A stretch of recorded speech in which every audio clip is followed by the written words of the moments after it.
Hi, my name's Cody Kanopik, and during my fitness journey, I've seen some pretty big changes on my scale weight. I've also seen a ton of big changes on the scale with my clients at the gym that I own and coach at, Vici Fitness. But I'm here today to tell you guys why the scale doesn't always tell the whole story. There can be a number of different factors, from the way we lost our weight, to our diet, to that certain time of the month, or even stress can cause fluctuations in the scale. First off, let's talk about your diet. Let's talk about low-carb diets. The main goal for any diet should be to lose body fat. That's going to make us healthier and look better.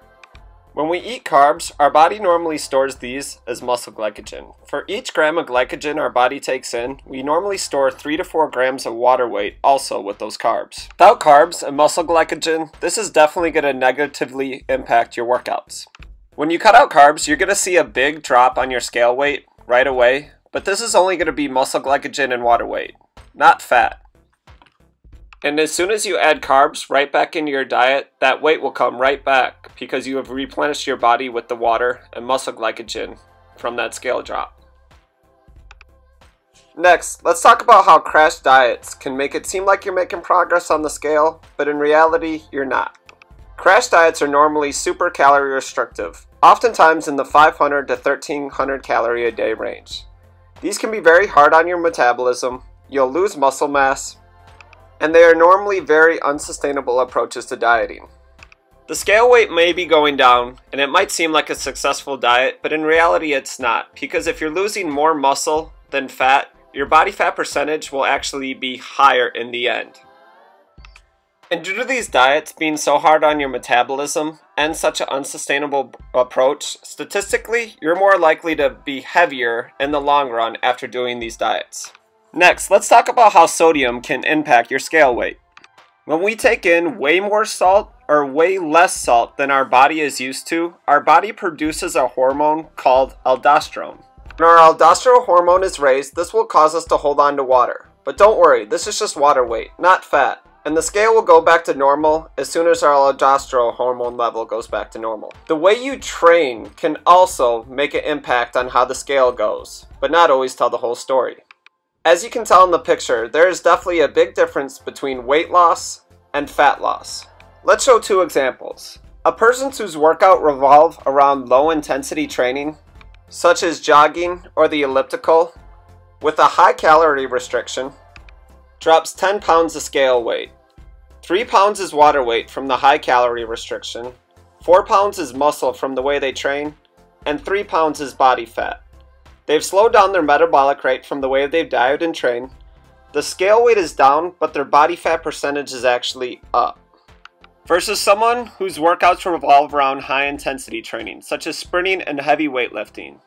They eat to perform so they can perform at a high level. They drop 2 pounds of scale weight, 11 pounds of fat.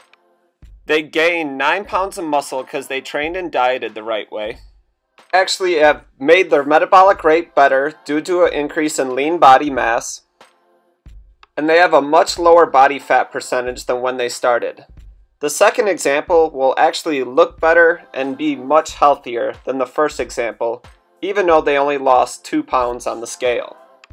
The picture here is a great example of how the scale can actually go up, but you can look much better and be much more healthy. Stress can also cause your scale weight to go up. When we are stressed, our body produces a hormone called cortisol. Our body's cortisol levels are already higher in a calorie deficit while dieting. Higher cortisol levels leads to higher water retention. But don't freak out, it's not body fat, so chill out and relax. Hang out with a loved one, or go walk your dog. Anything to get those stress levels down. Once your stress levels drop down, so will that scale weight. For females, that time of the month can cause the scale to lie. A female normally gains 2 to 8 pounds of water weight during that time. Just know, it doesn't affect your fitness progress, and stay the course on your diet and training and nutrition, and you'll be glad you did it in the long run. Another time when the scale isn't telling the whole story is when a whoosh occurs. A whoosh is a term used by Dr. Lyle McDonald, A whoosh is where an individual is in a calorie deficit for an extended period of time and the scale isn't moving down at all. The individual will wake up the next morning and whoosh, they're down 4 to 8 pounds. Whooshes are unavoidable, and just know if you're staying in a calorie deficit, your time for weight loss is coming soon. For some people, the scale going down needs to be a priority, and for some other people, the weight doesn't really matter, just depending on their health and fitness goal. After watching this today, I hope you learned that fat loss, not weight loss, should be the ultimate goal.